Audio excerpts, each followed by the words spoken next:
미국 언론은 계속 그 트럼프의 적대적인 것을 수십 년 동안 해왔기 때문에 트럼프뿐만 아니라 공화당에 대해서 특히 이제 그런 관성을 버리지 못하고 있고, 근데 우리 한국 언론도 미국 언론의 주류 언론 매체들을 교과서처럼 생각해가지고 거기가 보도하면 무조건 맞는 거겠거니 검증도 하지 않고 그냥 무비판적으로 옮기만 쓰니까 저는 우리나라 언론이 또 지식인들이 미국에 대한 시각이 상당히 절반만 보고 있다, 저는 이렇게 생각합니다.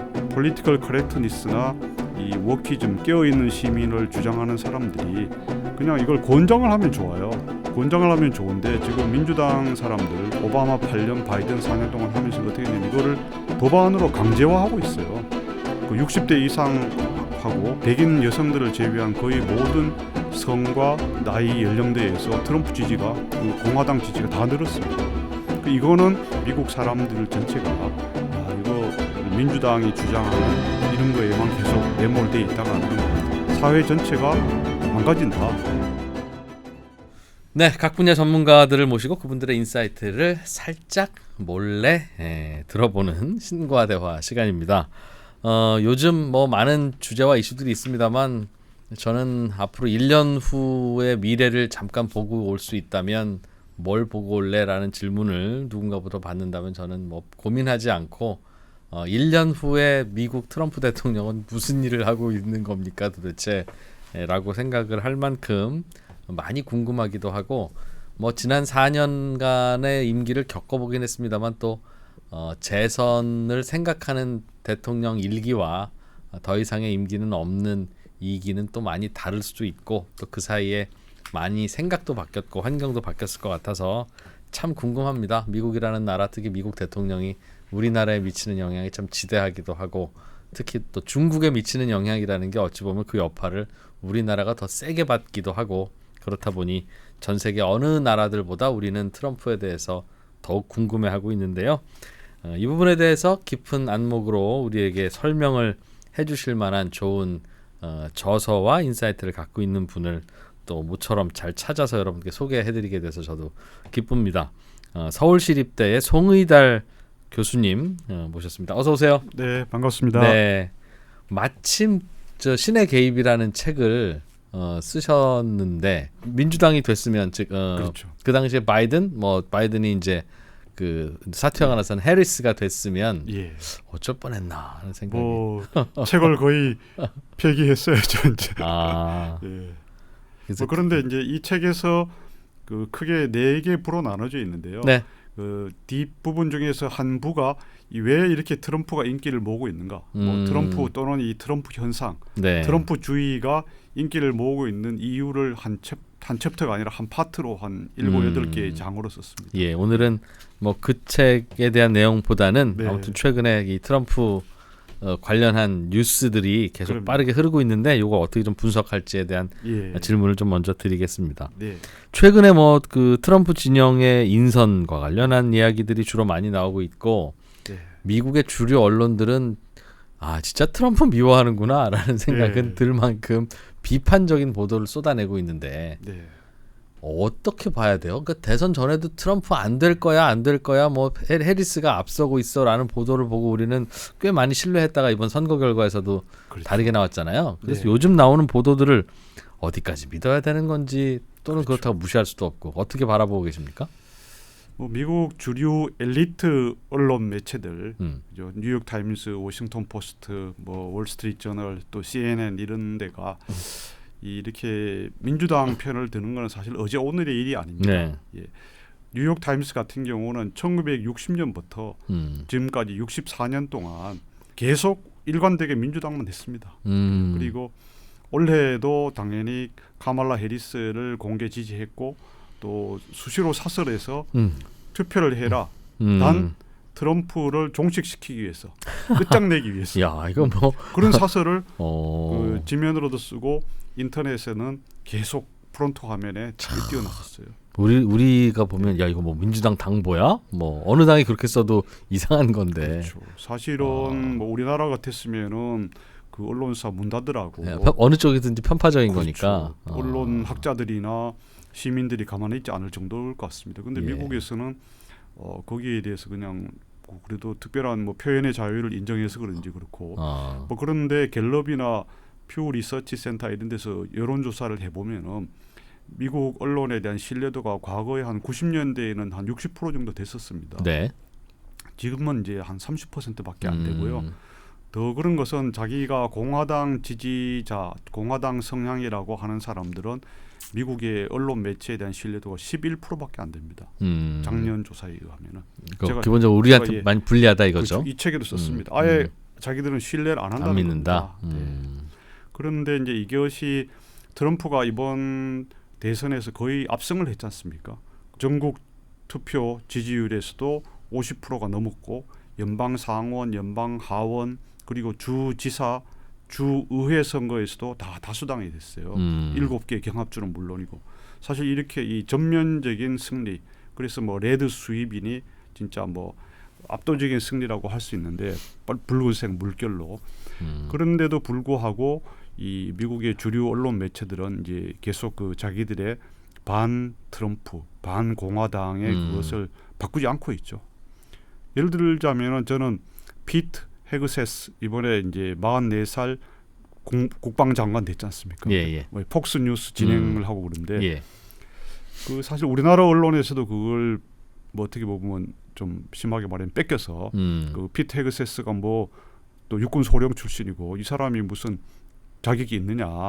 그 미국에서도 미국 주류 언론도 하고 우리도 그러는데 그렇게 바라본다는 거죠. 그렇죠. 그런데 실제로 그 사람을 보면은 저는 나름 충분한 자격이 있다고 봅니다. 국방장관으로서. 그렇죠. 미국의 이제 반 트럼프 진영 아닌 데서는 또 그렇게 봐요. 뭐냐면 이 피터 헤그세스가 44살이지만은 프린스턴대 정치학과를 졸업했습니다. 예.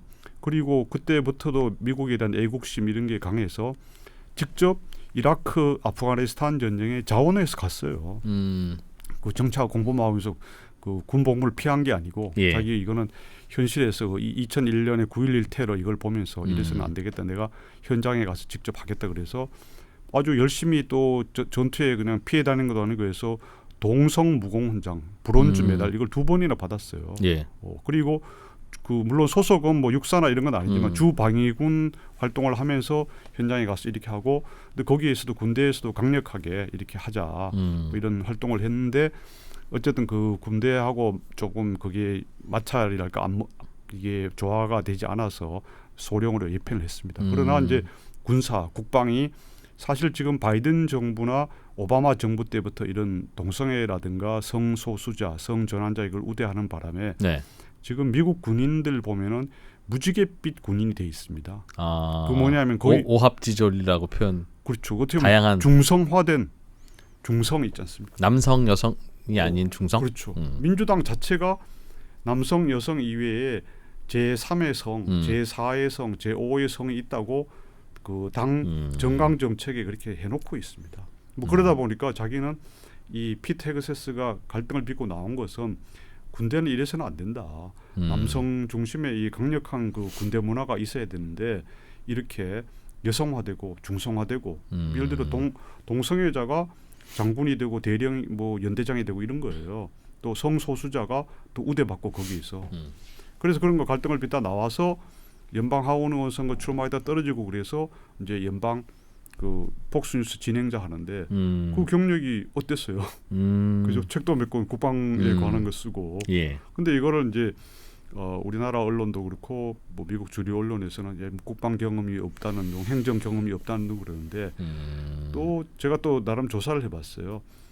미국의 국방부 장관 제도가 만들어진 것이 1947년에 트루만 대통령 때더라고요. 그때 이제 냉전 시기를 하면서 그 전에는 국방장관이 없었어요? 뭐 육군 장관, 해군 장관 이런 것만 있었던 거죠. 사령관이 있는 그렇죠. 거다. 그렇죠. 그럼 대통령의 직속 그냥 그 그렇죠. 그때는 참모로, 2차 세계대전 때 그러니까 네네. 합동참모본부 뭐 있고 그래서 사실 그 미국에서는 이 국방부 장관은 시빌리언 민간인이 한다는 그 전통이 있기 때문에 그것은 별 중요한 요소도 아닌데 하여튼 미국 주류 언론이나 또 그것을 앵무새처럼 복사하는 우리 한국 언론에서는 좀 그렇게 하고 있으니까 저는 정작 중요한 사태의 본질 왜 피트 헤그세스 이런 사람을 국방장관으로 임명을 해서 또 무엇을 하려고 하는가. 트럼프의 의중이 뭐냐? 그렇죠. 그리고 미국 군대가 진짜 얼마나 망가져 있길래 이런 것인가. 그 이야기를 조금 더 전해 주실까요? 그럼 거기에 대한 논란은 있으나 네.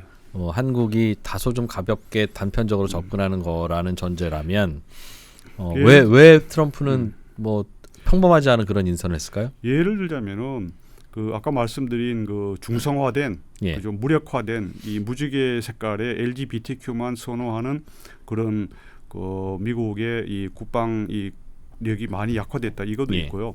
두 번째는 이제 미국 군인들 안에서도 과연 이 사람이 군인인가 의심스러울 행동을 하는 사람들이 좀 있습니다. 예를 들자면 트럼프 때 임명을 했다가 바이든 때도 합참의장을 한 밀리 합참의장이라는 사람이 있어요. 예. 이 사람이 어떻게 됐냐면은 트럼프 말기에 그 2021년 1월 6일 1.16 사태 의사당 연방 의사당 뭐 점거 이런 거 할 무렵에 중국에 전화를 한 거예요. 중국 인민해방군 그 중앙군사위 뭐 주석은 시진핑이고 부주석 이런 그 자기 카운터파트에게 트럼프가 지금 제정신이 아니어서 중국을 상대로 핵전쟁을 할 수도 있는데 설사 지시를 하더라도 내가 명령을 이행하지 않을 테니까 당신 걱정하지 말아라. 이런 식으로 전화를 했습니다. 실제 그리고 그 기사가 났어요. 개인적으로? 그렇죠. 자기 딴에는 이 미중 간의 뭐 핵전쟁 때는 이 우발적인 충돌을 막기 위한 거다 하지만은 그 미국 군인이 사실 할 짓입니까? 아무리 그렇다 하더라도 미리 지레 짐작으로 지금 아직 현역 대통령이 보젓이 있는데 이건 기사 검색하면 다 나와요. 밀리 합참의장이라고. 네. 뭐 예를 들자면 그런 식으로 이게 미국을 국익 미국을 위한 군인이 과연 있느냐. 물론 그런 사람 있지만 그것보다는 자기의 그보다 더 넓은 세계 평화를 위해서 그렇죠. 뛰는 거창하게 하는 세계 평화고 뭐 글로벌리즘을 위해서 한다. 그런 게 있으니까 이렇게 미국 군대가 썩어가고 있다. 그리고 미국 그러다 보니까 이제 미국 군인들 중에서 자기 자식들에게도 이걸 군인을 하기를 희망하는 사람들이 사상 최저로 줄어들고 있습니다. 자부심도 줄어들고. 그렇죠. 그리고 뭐 현역 군인들의 여러 가지 이제 뭐 여러 가지 자기들 장성들 대령들 뭐 이상들 테스트를 했을 때도 그거 떨어지고. 야, 근데 그거는 국방장관 바꿔서 될 게 아니라 전체적으로 물갈이를 좀 해야 되는 거 아니겠습니까? 당연하죠. 사람의 생각이라는 건 잘 안 변하니까. 피트 헤그세스라는 사람이 비록 그 폭스뉴스의 폭스 앤 프렌즈 그 주말 프로에 진행도 하고 또 출연도 하고 그랬지만은 그러한 책 이 미국 국방력 Peace Through Strength 힘을 통한 평화 이게 트럼프의 공약이기도 하고 계속 슬로건인데 국방 분야에서 자기도 그걸 전적으로 동의한다. 근데 이걸 하기 위해서는 전면적인 물갈이가 필요하다. 그 방법이 이러이러한 게 있다라고 책 두 권에서 쓴 겁니다. 피트 헤그세스가. 그 내부의 물갈이 어떻게 할 거냐? 그렇죠.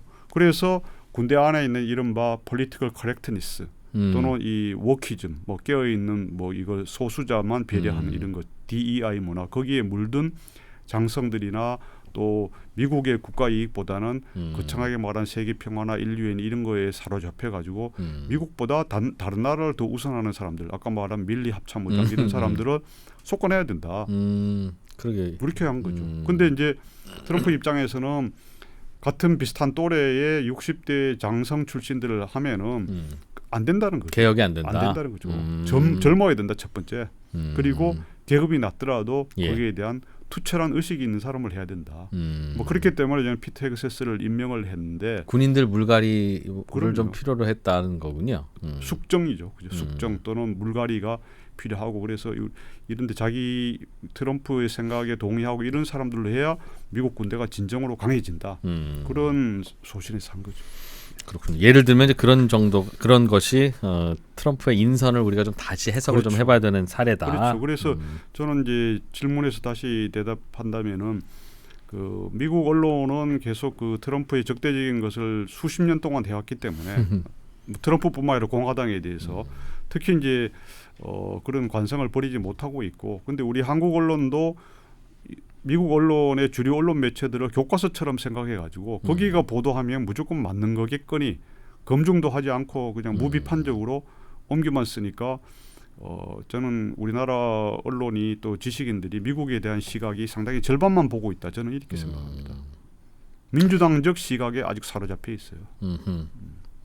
거기에 대한 미국인들의 생각이 바뀌고 있는 걸 우리가 그럼요. 팔로우업을 좀 못하고 있는 것 그렇죠. 같다. 예를 들어서 제가 뉴욕 타임스에 대한 책도 썼습니다. 2021년에 그 400페이지가 넘는 책을 썼어요. 예. 뉴욕 타임스의 디지털 혁명이라고 그 나남 출판사에서 음. 냈는데 그때는 뭐 제가 이런 이념적인 걸 하지 않고 정말 디지털 비즈니스 모델로서의 그렇죠. 디지털 예, 뭐 혁명. 컴퍼니로서 네. 회사로서 뉴욕 타임스가 어떻게 이제 이 디클라인과 또 이 극복을 해서 성공을 했는 이런 걸 주로 했는데 근데 뉴욕 타임스가 뭐 그럼에도 불구하고 이제 최근 들어서는 너무 이제 일방적으로 그 정치화 이렇게 되어 있기 때문에 참 친민주 안타깝고요. 쪽으로? 네, 네. 그래서 우리 한국 언론들이 그런 거는 좀 사실은 취사 선택을 하고 검증도 하고 그 알겠습니다. 1년이 아니라 몇 10년을 들여다봐도 트럼프가 등장한 지 2015년인데 원래 10년째인데요. 왜 트럼프가 인기 있고 이렇게 미국 사람들 40몇 퍼센트 이번에는 50% 넘었습니다만 그 트럼프를 지지하는지 그 이유를 단 하루도 한 번도 설명을 제대로 하지 않습니다. 그 이유가 이제 뭐 다양하게 선거 분석을 합니다만 오늘 조금 전에 말씀하셨던 그 포인트로 돌아가면 politically correct한 그렇죠. political correctness에 대한 생각이 바뀌고 있다는 건데 그렇죠. 미국인들이 그거에 대해서 이제 그걸 따라가는 분들은 현실이 너무 팍팍하고 어렵고 그 이상적인 것을 적용하는 과정에서 부작용도 생기고 하니까 옳은 것은 옳은 것이지만 따라가기 좀 힘들어요라고 하는 일시적인 반발인지 그러나 결국 글로는 가야 되는 건지 아니면 그 말씀하신 그 politically correct한 political correctness가 그게 현실적이지도 않을 뿐만 아니라 그 하나하나가 다 그 뭐 위선적이기도 하고 근본적으로 그건 되지도 않을 거고 좀 다른 의도를 갖고 사람들을 호도하기 위한 나쁜 것이었어 네. 라고 판단이 들어서 다시는 이쪽으로 복귀하지 않을 흐름인지에 대해서는 좀 생각을 해봐야 될 것 같은데 그건 어떻게 생각하십니까? 지금으로 봐서는 미국 사회의 분위기는 약간 후자 쪽에 가깝습니다. 뒤쪽으로 가깝습니다. 단순히 일시적으로 야 우리 뭐 먹고 살기도 바쁜데 물가도 많이 오른데 이런 걸 고상한 것만 고집할 수 있냐 이런 차원이 아니고 저는 이 폴리티컬 커렉트니스나 이 워키즘 깨어있는 시민을 주장하는 사람들이 그냥 이걸 권장을 하면 좋아요. 권장을 하면 좋은데 지금 민주당 사람들 오바마 이후로 오바마 8년 바이든 4년 동안 하면서 어떻게 했냐면 이거를 법안으로 강제화하고 있어요. 예를 들어서 그 직장 안에서 또는 학교 안에서 나는 태어날 때는 초등학교나 중학교에서도 남자였는데 또는 여자였는데 학교 다니고 이렇게 하다 보니까 나는 육체적으로는 그런데 왠지 여자 같아요. 또 나는 갑자기 남자 같아요. 이러면은 부모나 선생님이 거기에 대해서 개입을 못하게 하는 거예요. 개입을 못하고 그러면 내일부터 이 학생이 나는 내가 남자 같으니까 남자 화장실 가겠습니다. 여자 화장실 가겠습니다. 그러면 무조건 그거를 해야 된다라고 그런 강제를 하고 또 학교 교육 과정에서도 이런 거를 권장하는 이런 프로그램을 그 교과 과정에 막 넣는 거예요. 그래서 흑인들을 더 우대해야 되고 또 약자들을 우대해야 되고 또 이런 성소수자들은 무조건 이거를 사회적으로 절대 차별하면 안 되고 더 우대해 줘야 된다. 이런 걸 규정을 만들고 이렇게 하고 그러니까 또 네, 1000불 이하의 뭐 형사범을 저지른 그 예를 들어 강도나 이런 걸 한 뭐 처벌도 안 한다. 그렇죠. 그리고 그런 거 하면 안 된다라고 특히 캘리포니아 이런 데는 법도 만들었잖아요. 그러니까 어떻게 됩니까? 뭐 약탈이라든가 또 마약 범죄에 대해서도 완화하고 이러니까 그게 그럼 사람들이 권장할 만한 개념이기는 하나 강제해서는 안 된다는 건 그게 무슨 뭘까요? 그 좋은 거니까 권장할 만하다는 건 좀 더 강하게 이걸 좋은 걸 추구하다 보면 강제할 수도 있는 걸 텐데 그 권장할 만하지만 강제할 경우에는 전혀 다른 성격이 된다는 건가요? 예, 예. 그래서 이거는 이 프로그레시브니스 진보주의라는 것이 좋은 한동안에는 이제 사회에 그런 어떤 막혀 있는 거, 또 어떤 차별적인 대우, 예를 들어 대학 입학할 때 뭐 어퍼머티브 액션 이런 게 있지 않습니까? 예. 그런 것처럼 한동안에는 이 사회적 그 계층 이동과 사다리 이동 이거에 좋은 수단이 됐는데 지금은 그게 좀 더 극단화되어 버린 거죠. 극단화되어 버리고 또 이걸 주장하는 사람들은 자기들 경제적으로 여유 있는 우리나라의 강남 좌파 같은 사람들이 하고 있어요.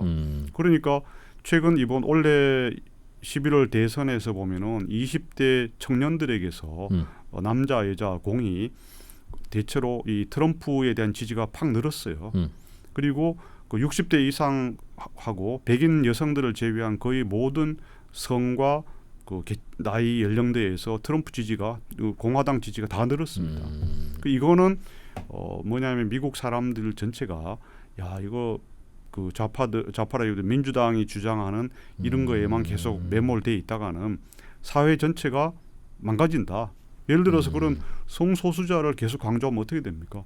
미국의 남자 여자 이외에 제3, 제4, 제5의 성 심지어 그 젠더, 섹스가 30개가 넘는다는 거예요. 그리고 그러니까 가족이 해체됩니다. 그리고 미국의 근간이 원래 기독교 사회잖아요. 그 저도 예전에 미국에 한 20년 전에 연수했었는데 그때 10월 말 11월 초부터 가면은 미국에 그냥 90년대 말이지만 다 크리스마스 트리 켜주고 막 진짜 여기가 뭐 예루살렘이야 이럴 정도였어요. 그죠? 안 그러셨어요? 뭐 그런데 지금은 그게 아닌 거예요. 그렇게 교회 안에서 교회 안에 학교 안에서 특정한 종교를 특정 종교하면 절대 안 되는데 그걸 법으로 만들잖아요. 거기에 대한 반발이다. 메리 크리스마스 소리를 하면 안 되고 뭐 해피 홀리데이. 그렇죠. 뭐 그런 식으로 하니 이건 법으로 강제하고 조례로 만들고 하니까 이거는 미국이 붕괴된다. 근데 그 성소수자들과 같은 부분에 대해서는 그렇게 태어난 걸 어떻게 하느냐. 그러니까 피부색으로 차별하는 건 나쁘고 지역으로 뭐 사투리 쓴다고 비난하는 것도 나쁘고 이제 거기에 대해서는 다들 이제 공감을 하는데 성소수자들도 뭐 자기가 선택하는 것도 아니고 그렇게 태어난 걸 그걸 어떻게 하지? 그것도 우리가 보호해줘야 되는 거 아니야?라고 하는 일단 그 관용에 대해서 그것도 싫다고 하면 어떡하니?라고 하는 질문을 할 수 있을 텐데 그렇죠. 그게 어떤 겁니까? 그게 그 미국인들의 마음을 좀 정확히 알고 싶어서 자꾸 드린 질문이에요. 이번 단적으로 이번에 일론 머스크가 그죠? 예. 그 원래 민주당 지지자고 민주당원이었는데 트럼프를 화끈하게 지원한 게 여러 가지 이유이지만 그 중에 하나가 이제 자기 원래 아들이었는데 아들이 학교 다니면서 또 이상한 교육을 받은 거예요. 예. 자기가 뭐 육체적으로 갑자기 그런 거라기보다는 교육을 받고 뭐 이런저런 선생님들 학교에서 영향을 받고 친구들 영향을 받고 그러다 보니까 자기 성 정체성을 여자로 하면서 수술도 해버리고 성도 바꾸고 자기 아버지하고는 전련을 해버렸잖아요. 그래서 이제 이 머스크도 그 전까지는 이 성소수자 문제에 대해서 뭐 그렇게 심각하게 생각하지 않다가 이거는 자기가 막상 겪어를 보니까 완전히 가족이 해체되고 사라져버린 거죠. 자기 아들이. 그게 뭔가 그럼 자기의 젠더를 뒤늦게 찾았다고 볼 게 아니라 뭔가 교육에 의해서 그럼요. 굳이 그러지 않아도 그렇죠. 되는데 한 일탈을 그렇게 한다고 보는 거군요. 오히려 그거를 조장한다 이거죠. 그렇게 그 성전환 수술을 한다든가 자기가 동성애자라고 인정하고 아니면 또 뭐 이렇게 같이 동성까지 이렇게 하는 것이 멋지다. 프로그레시브한 거다라고 하는 문화를 계속 조장하고 그거를 막는 사람은 뒤떨어진 사람. 그렇죠. 뒤떨어진 사람. 시대의 흐름을 거꾸로 가는 진짜 뭐 꼴통 이런 식으로 하는데 이거는 안 된다는 거죠. 그럼 머스크의 생각은 자기 아들에 대한 케이스이긴 하지만 어떤 성 정체성이 다른 사람과 다르게 태어나서 그걸 뒤늦게 알아차리고 어쩔 수 없이 그걸 선택하게 된 게 아니라 그렇죠. 상당히 모호하고 조금 기다리면 그렇죠. 일반적으로 노력을 오디너리한 하면. 범위 안에 그렇죠. 들어오는데 괜히 그걸 자꾸 조장했다, 가족해서 그렇다는 거군요. 그럼요. 네. 그래서 거기 그런 식으로 하는 것 자체를 이게 너무 심화되고 있다는 거죠. 그냥 뭐 진짜 꼭 필요한 경우는 해야 되죠, 그죠? 예. 도저히 뭐 이렇게 하는데 심지어 이번에 뭐 올림픽 때도 그런 있었잖아요. 거의 남자 같은 사람이 자기가 여자라고 해서 복싱을 해가지고 올림픽에서 금메달 결국 땄지만은 딴 선수들이 웬만한 사람들은 저 뭐냐 그렇죠 항의하고 그랬잖아요. 그죠? 수영에서도 그렇고 미국에서는 올림픽에는 수영 아직 없었습니다. 알겠습니다. 정도를 넘어서는 것에 대한 뭐 바로잡기든 반작용이든 그게 일종의 그냥 그 반발이 정도가 아니라 뭔가 그 다른 무브먼트라는 뜻이군요. 우리가 트럼프 4년은 겪었잖아요. 그렇죠. 그리고 나서 이제 두 번째 4년을 우리가 이제 앞으로 경험하게 되는 건데 첫 번째 4년이 비슷하게 반복될 것이다라고 봐야 되는 걸까요? 아니면 뭔가 좀 많이 다를 걸로 예상해야 될까요? 어떻게 보십니까? 그건 무슨 의미가 있고 어떤 변화가 있을까요? 예. 영화 터미네이터 보셨지요? 예. 아놀드 슈왈제네거 나중에 캘리포니아 주지사도 했습니다. 예. 그죠? 그 어떻습니까? 그 1편이 아니고 2편, 3편이 계속 나왔는데 그죠? 네.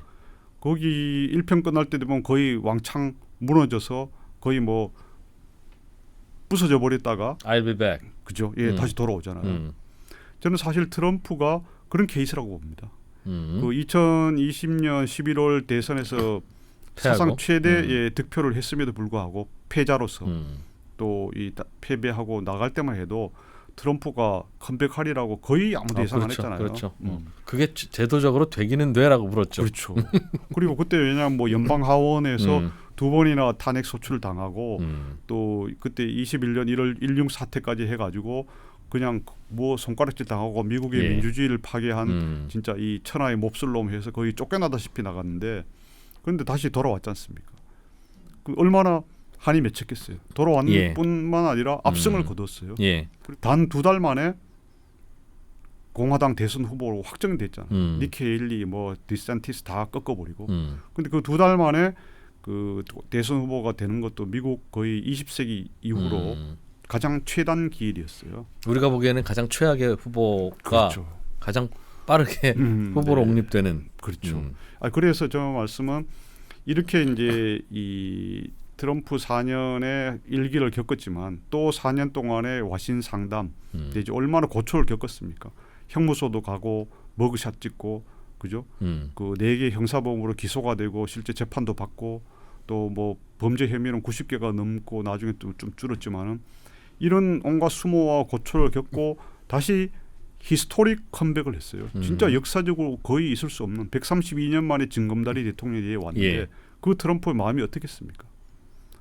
어떨까요? 4년 전하고 그때 8년 전에 처음 됐을 때랑 똑같은 마음이겠습니까?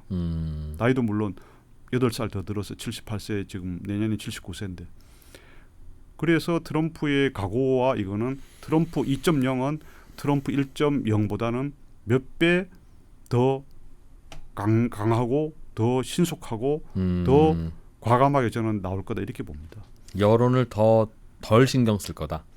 여론도 지금 자기 편으로 만들고 있죠. 뭐 그렇게도 하고. 지금 뭐냐면 그 폭스뉴스 진행자들을 몇 명을 임명했어요, 그죠? 한 명이 아니고 여러 명을 임명했습니다. 이 진행자 출신의 그 진행자 출신이죠. 출신들을 피트 헤그세스 내각으로. 이외에도 예. 3명 같이 3명을 이쪽으로 임명했는데 꼭 뭐 정식 직원은 아니더라 하더라도 어쨌든 진행을 그죠 예. 한 사람들이었는데 이건 보면 미국의 주류 언론 환경도 더 이상 뉴욕 타임스, 워싱턴 포스트, CNN 세상이 아니라 이 폭스뉴스라든가 자기 그거로 하겠다는 건데 그래서 저는 이제 트럼프 2.0은 트럼프 1.0보다 하여튼 더 강력하고 속도감 있게 할 거다. 그리고 그 비서실장인 수지 와일스가 얼마 전에 얘기를 했지 않습니까? 자기들이 실질적으로 그 진전을 혁명적인 변화는 2년 후에 미국은 2년마다 중간 선거를 하니까 그때까지 2년 동안에 다 해야 된다. 그 이후에는 이제 트럼프 다시 3선은 못 하니까 그때까지 2년 동안에 모든 걸 속도감 있게 우리는 하겠다. 빨리빨리. 이거는 뭐 대선 유세를 하면서도 그렇고 계속 왔다 갔다 하면서 늘 생각하는 거죠. 내가 승리를 한다면은 이렇게 하겠다. 훨씬 일사불란하게 움직이겠네요. 그럼요. 네. 좋은 그래서- 의미에서든 나쁜 의미에서든. 그렇죠. 그래서 그 결의 그리고 그 계획이 치밀하고 그전보다는 2배, 3배는 강할 것이다. 저는 그렇게 보고 있습니다. 그럼 어떤 식의 정책을 이미 뭐 여러 가지로 꺼내놓기도 했습니다만 어떤 식의 정책을 내놓을까? 그의 심리적 특성, 네. 그가 내놓는 정책의 특성, 그 정책을 실행하는 그 과정의 독특함 그런 건 어떻게 판단하고 계세요? 일단 트럼프의 정책이 뭐 국내 정책 또 대외 정책 2개지 않습니까? 그죠? 그래서 사실 물론 우리 한국에서 관심이 많은 거는 대외 정책이긴 한데 예. 뭐 국내 정책을 간단하게 그 하자면은 트럼프는 이제 이래서 계속 그 자기의 생각은 미국이 잘못된 길로 가고 있다는 겁니다. 예. 아까 말씀드린 이 미국의 문화, 그지? 미국의 문화가 이렇게 좌경화되고 또 이 LGBTQ뿐만 아니라 반기독교 문화 또 이렇게 너무나 미국이 약해지는 방향, 연약한 나라가 되는 쪽으로 그 소수자만 우대하고 능력 없는 사람에게도 온정을 베풀어야 되고 이런 식으로만 가는 건 안 된다. 그렇게 하고 또 이렇게 하는 것이 그런 정책을 편 것이 미국의 그 워싱턴에 있는 주류 엘리트들과 미디어와 또 관료들이었다.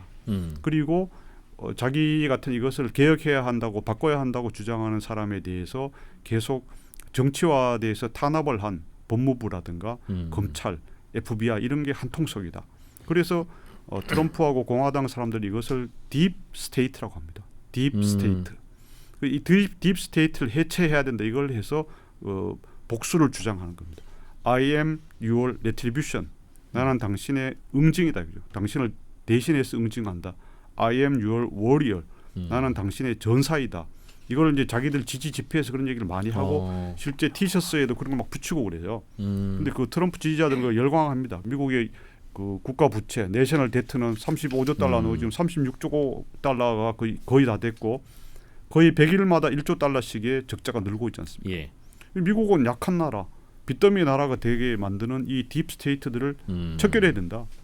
그리고 문화적으로도 이렇게 미국을 중성화하고 반기독교 문명 사회가 되도록 하는 그런 사람들하고 싸워야 된다. 그 파이트의 대상이 바로 그런 사람이다 이겁니다. 파이트가 하는 것이 예. 다른 게 그 척결 대상, 파이트 대상이 아니라 이거죠. 그 대외 정책에서 그렇기 때문에 법무부 장관을 통해서 최근에 이제 이번에 새로 지명됐습니다만 그 FBI라든가 법무부를 개혁하려고 물갈이하려고 하는 거고 국방부도 마찬가지죠. 그래서 강한 군대를 만들기 위해서 피터 헤그세스 이런 사람 통해서 바꾸겠다는 거고. 그래서 이거를 전체적으로 이 워싱턴이 미국을 움직이는 하나의 센터인데 그 심장인데 이걸 물갈이하겠다는 거죠. 문화 자체를 다 바꾸고 싶어 하는군요. 지금. 그렇죠. 그래서 제가 주장하고 또 저뿐만 아니라 세계 각국의 전문가들이 보는 게 이 트럼프의 이번에 히스토릭 컴백은 a new different kind of country. 새로운 종류의 나라의 출발을 알린다 이거죠. 시그널을 한다는 겁니다. 상징한다는 거죠. 과거와 달라진 미국의 출발이다 이겁니다. 트럼프는 개인적으로 그런 걸 강력하게 원할 만한 어떤 개인적 계기가 있어서 내가 이 나라 한번 바꿔봐야 되겠다. 네. 라는 식의 생각이 이렇게 성장한 걸까요? 아니면 비즈니스맨으로서 이런 여론이 꽤 강하네. 이런 걸 받아내면 나름의 정치 세력이 될 수도 있겠네. 라는 판단으로 그런 쪽에 서서 구호를 외치고 있는 걸로 보십니까? 네. 트럼프가 그 뉴욕에 가셔서 혹시 트럼프 타워 보신 적이 있나요? 뭐 직접 안 보시더라도 사진으로는 있다는 많이 거 아시죠, 봤습니다. 그죠? 네. 트럼프가 그것을 완성을 한 것이 37살 때입니다. 네.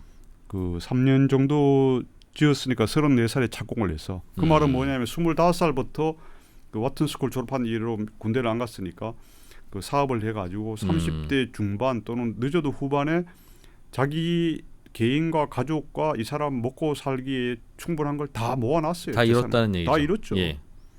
그리고 41살 때 거래 기술이라는 책을 썼어요. 그 책이 미국에서만 500만 부 넘게 팔렸어요. 방송 진행자라도 아주 인기였고. 그렇죠. 그 이후로도 뭐 2004년부터인가 3년부터 이제 어프렌티스 그것도 10년 넘게 방송을 했어요. 예.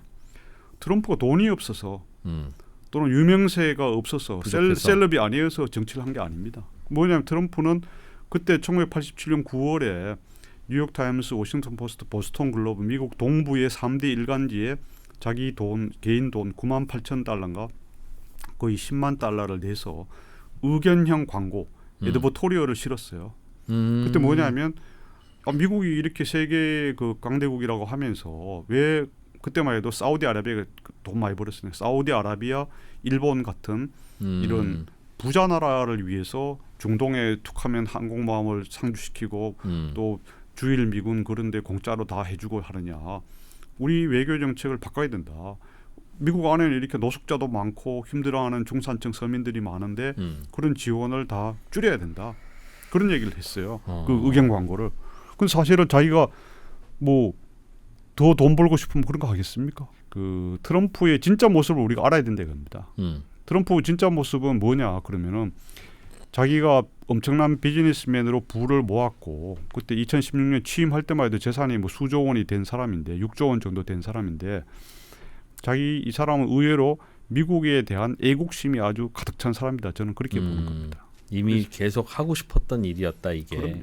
그런 신념과 소망이 강하면 보통은 이제 사람들이 원하는 방식으로 자기의 뭔가 그 방향을 맞춰가면서 표를 얻고 당선이 그렇죠. 되려고 하고 할 텐데 저희가 보기에는 기행을 하네. 내지는 트위터로 하루 종일 트위터만 하는 거야?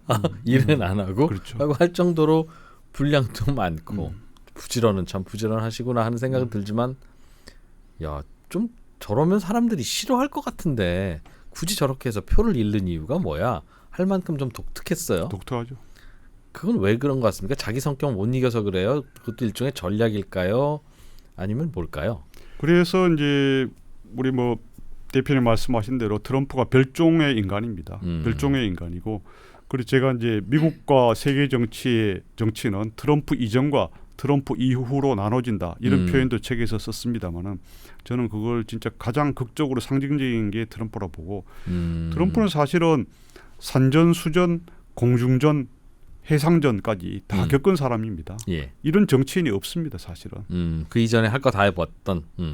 할 거를 다 해봤지만 물론 결혼도 3번 하고 이혼 2번 하고 그걸 떠나서 부동산, 카지노도 했었어요. 본인은 카지노 절대 한 번도 한 적 없다고 하지만은 회사도 운영했었어요. 아틀란틱 시티라고 하면서 6번이나 파산을 했어요. 파산했지만 다 그때 어떤 협상을 잘하고 또 뒷마무리를 잘하고 해서 뭐 어쨌든 살아났습니다. 그리고 이혼 물론 2번 했고 또 대통령 하면서도 그렇게 많은 걸 당하고 그랬죠. 그래서 진짜 이 산전수전 공중전 해상전 다 하면서도 자기 나름의 이제 생존 비법이 생긴 거죠. 그리고 그 생존 비법이 무엇이냐? 트럼프가 이제 13살부터 15살까지 뭐 우리나라로 치면 이제 거기는 7살 때 들어가니까 중학교 2학년부터 고등학교 3학년까지 5년 동안을 그 뉴욕에 있는 뉴욕 그 자기 집에서 한참 100몇십 킬로 떨어져 있는 밀리터리 아카데미 군사 학교를 다녔어요. 트럼프가? 그렇죠. 그 일반 그냥 중학교 고등학교가 아니었어요. 군사 학교를 다녔는데 그건 왜냐하면은 트럼프가 그 여러 가지 심리적 이유 그까지 얘기하면 좀 복잡한데 하여튼 초등학교 2학년 때 그 거래 기술에서 나옵니다만 음악 선생님을 때려가지고 얼굴을 때려서 주먹을 해서 막 그 피투성이가 되고 그랬었어요. 초등학교 몇 학년 때요? 2학년 때요. 거래 기술을 써놨어요. 네. 그 왜냐하면은 음악 선생이 하여튼 도널드 트럼프, 도널드야 너 도저히 음악 너무 소질이 없는 것 같다. 이렇게 하면 안 돼. 뭐 이런 식으로 약간 힐난했더니만 그걸 듣고 열받아서 선생님이 이렇게 학생들을 저를 자기를 이렇게 한다 그래가지고 그래가지고 거의 퇴학당할 뻔했는데 자기 아버지가 좀 그래도 뭐 약간 재산 있는 사람에서 겨우 학교는 다녔다고 합니다. 그래서 그만큼 이제 반항아적인 기질이 있고 기질이 그래서 있었군요.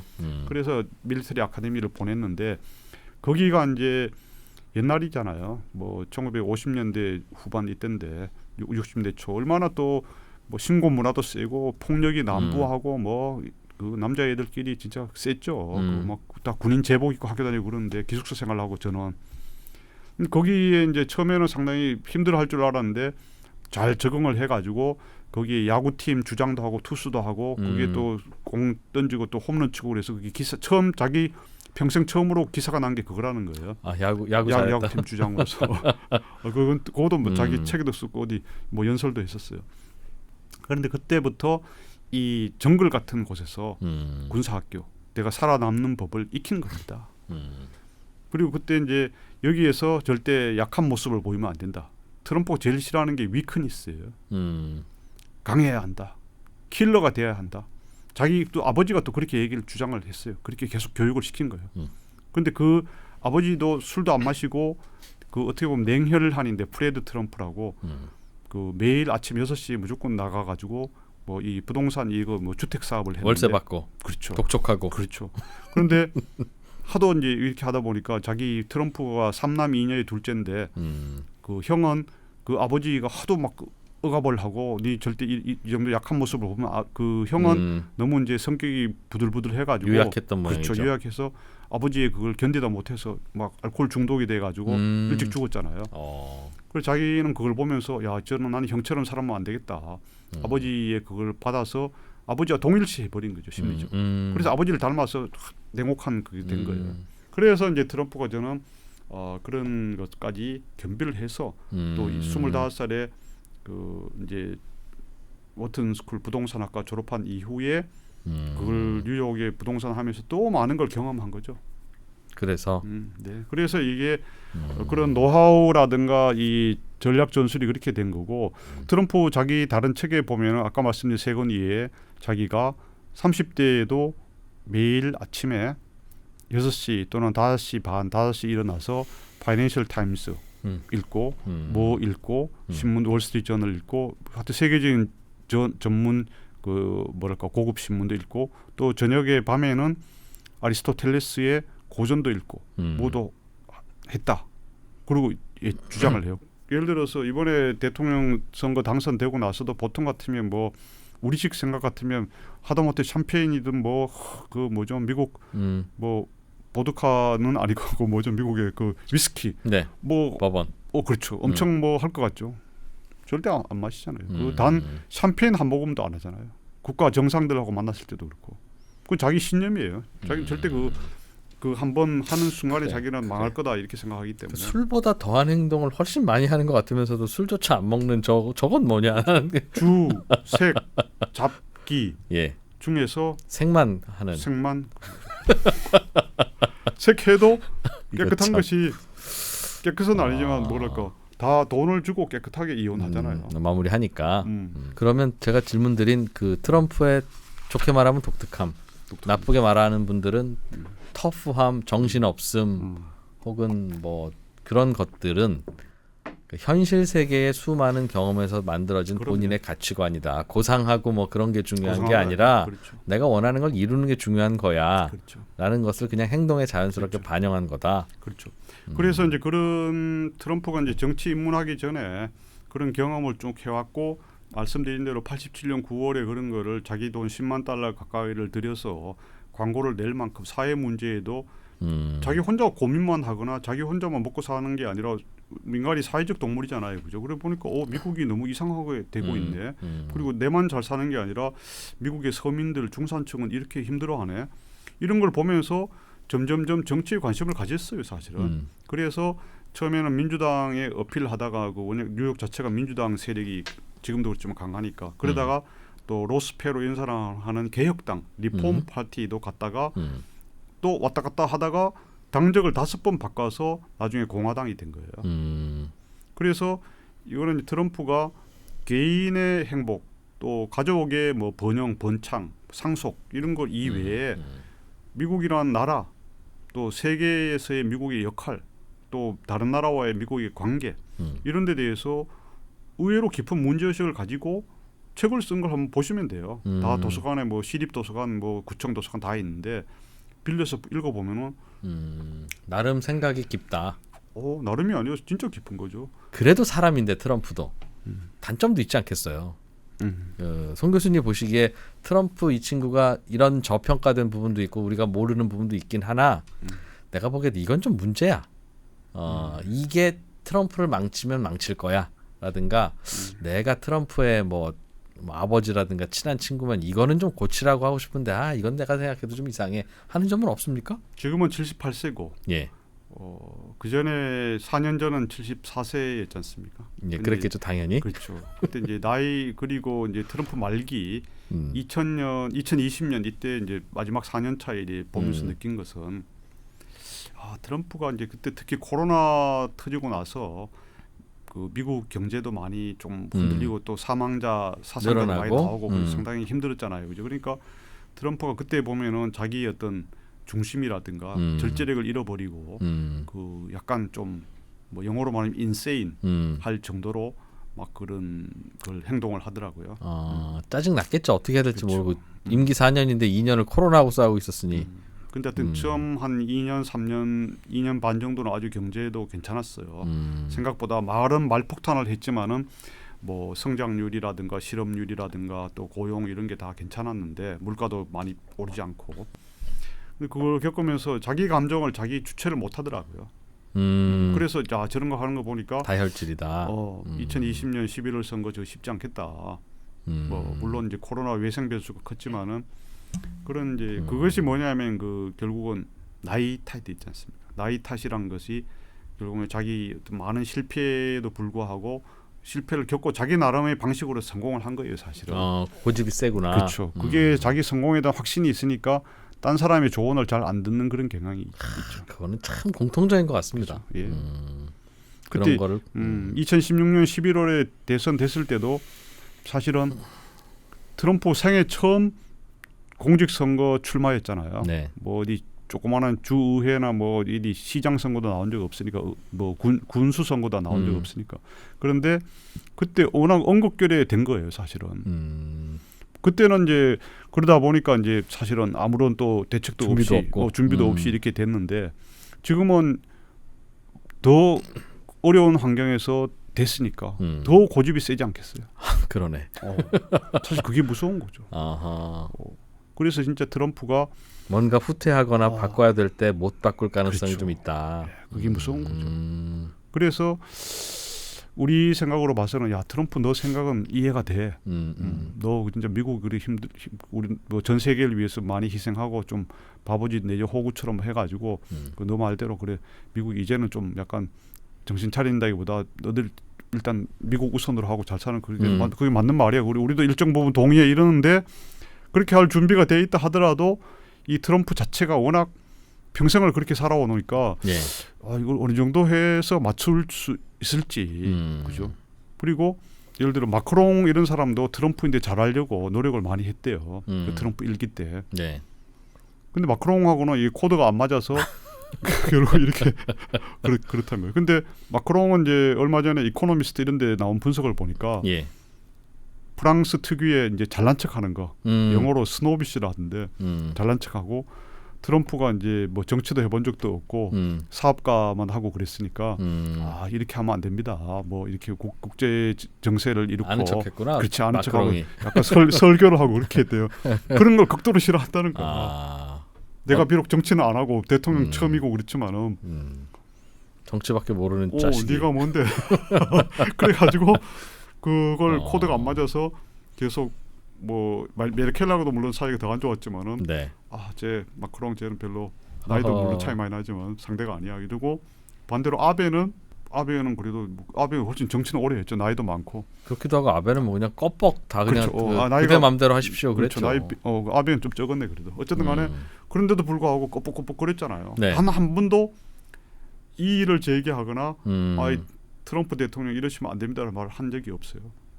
그래서 오죽했으면 뭐 트럼프의 푸들 이런 얘기까지 들었잖아요. 그런데 네. 거기에 대해서는 또 아베는 인정해 주는 거예요. 그리고 또 물론 아베의 할아버지가 또 일본 총리했잖아요. 예. 뭐 그런 것도 있고 이 친구는 아베는 피가 달라. 뭐 이런 것도 있고 또 일본 자체가 약간 황제 천황 국가잖아요. 임피리얼 다이내스티 이런 거잖아요. 네. 그런 데 대한 이 트럼프 타워에 가 보면은 지난번에 그 트럼프 타워 그 살고 있는 그 뭐 자기 제일 꼭대기 거기를 보면은 완전히 온통 다 황금색이잖아요. 실제로 그래요. 그 화장실도 황금색. 침대도 아니 황금색. 돈이 좋고 금이 좋지만 돈 엄청 많아요. 그거를 그게 칠한다는 건 조금 좀 정서적으로 이상한 거 아닙니까? 그리고 그만큼 이 자기의 그 과시욕 또 이 하고 싶은 건 한다. 거의 로마의 황제 이상인 거죠. 자기를 황제 대접해주는 상대에 대한 인정. 그래서 이제 영국의 황실 엘리자베스 영 돌아가셨지만 또 일본 천황 레이와 천황이 이제 일본 천황이 새로 임명됐잖아요. 예. 임명이라면 즉위했는데 즉위한 이후로 최초의 외국 손님을 트럼프를 초대했잖아요. 아베가. 네. 그때 너무 좋아했다는 거 아닙니까? 내가 이 거의 그 전 세계 몇 명 안 남은 황실 황족하고 이 악수를 하는 또 이거 하니까 자기 이 빛이 번쩍번쩍 나는 걸 너무 좋아하는 거예요. 그래서 솔직하게 드러내는 게 저는 오히려 맞다? 트럼프가 그런 점에서 솔직하다 이거죠. 알겠습니다. 가식이 없다. 어떤 코드인지 알겠습니다. 그런 솔직한 트럼프를 우리는 어떻게 응대하고 대응하고 때로는 이용하고 예. 또 때로는 활용하고 해야 되는지를 저희가 2부에서 좀 구체적인 질문을 좀 드려보겠습니다. 2부에 돌아오겠습니다. 무려 6천 명이 넘는 어른들이 모여 세상의 변화를 읽으며 기회를 모색했던 그곳 위즈덤 칼리지가 교보문고와 함께 돌아왔습니다. 70여 시간의 커리큘럼, 대한민국 최고의 전문가 16명이 함께합니다. 투자와 경제, 임형록, 정채진, 조영무, 박석중, 국제, 강성용, 최준영, 신은철, 심리, 김경일, 서은국, 예술, 전원경, 테크, 권석준, 도시, 김시덕, 과학, 김범준, 창의, 최인아, 여기에 월가의 전문가 펀드스트랩 창업자 톰 리, 그리고 스노우폭스 그룹 창업자 김승호 회장과 함께하는 스페셜 세션까지 최저 수강료 그리고 최대 혜택의 시기 얼리버드 마감 전 지금 수강 신청하십시오. 영상 아래 링크를 클릭하시면 자세한 내용을 확인하실 수 있습니다.